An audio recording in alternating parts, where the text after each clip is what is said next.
94 Walf Sénégal dellu si na di leen siyaare mboolem koy toppal 94 Walf Sénégal seen analyse chronique yi nga xam ne dañ leen koy defal saa su nekk ci réew mi ak bitim réew jaajëfal nañ leen siyaar nañ leen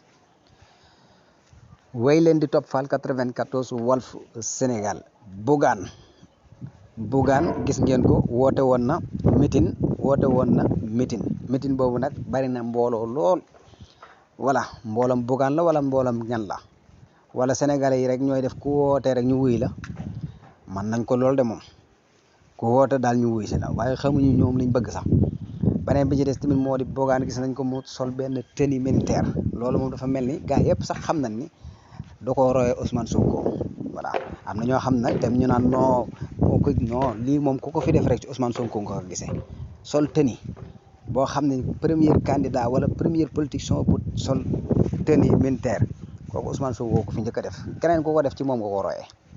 loolu nañ ko xam bu baax a baax keneen ku ko fi def rek ci moom nga ko royee voilà léegi nag tenue bi lan lay jàngale day roy wala maanaam lan la bëgg a jàngale ci tenue boobu mu sol lan la ci bëgg a wax daal lan la ci bëgg a wax ak ñi nga xam ne wuy si woon nañ ko gis nañ ko tamit mu yor ab téere bi lan la programme am la bu jëm ci boppam ak i entreprise am wala bu jëm ci Sénégal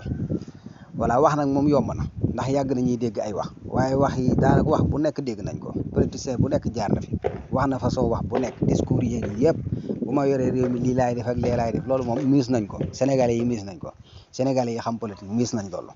voilà léegi li ci des mooy pratiquer beneen bi ci des tamit moo di am na ñoo xam dañuy wax ne maanaam yor am réew du bokkut ak yor ab entreprise maanaam ab entreprise akum réew bokkunu comme yàlla ak yàlla voilà kon loolu tamit yaa ngi koy bàyyi xel bu baax a baax mbooloo mi la wuy si nag baa doo ci natt sa bopp tamit ndax Sénégal moom ku woote rek ñu wuy si la voilà bul jàpp ni baanaam mbooloo mi yëpp bu 2024 ñu topp sa ginnaaw loolu ngay ñaan yàlla nag waaye yombul de gars yi bu 2024 da nga naan waa man mbooloo mi ma daan topp ak mbooloo mi ma daan diiraan moom anañu boobaa nag da ngay xam ne kon Sénégalais yi ku woote ñu wuy la voilà gis nga bu làmb ji woote dañuy fees dell ca làmb ji bu sport bu woote football ñu fees fa dell bu màggal ñëwee ñu fees fa dell gàmmu noonu maanaam daal lépp lu ñu woote rek ñoom dañ fay fees dell noonu lañ mel voilà kon beneen bi ci des tamit moo di ndax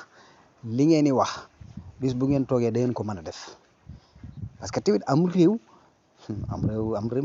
di caaxaan de voilà beneen bi ci des tamit moo di copier bu fekkee nag moom copier bi nga xam ne nii réew yi dañ koy defante ci seen biir réew mu la ëppalee dara nga copier ci moom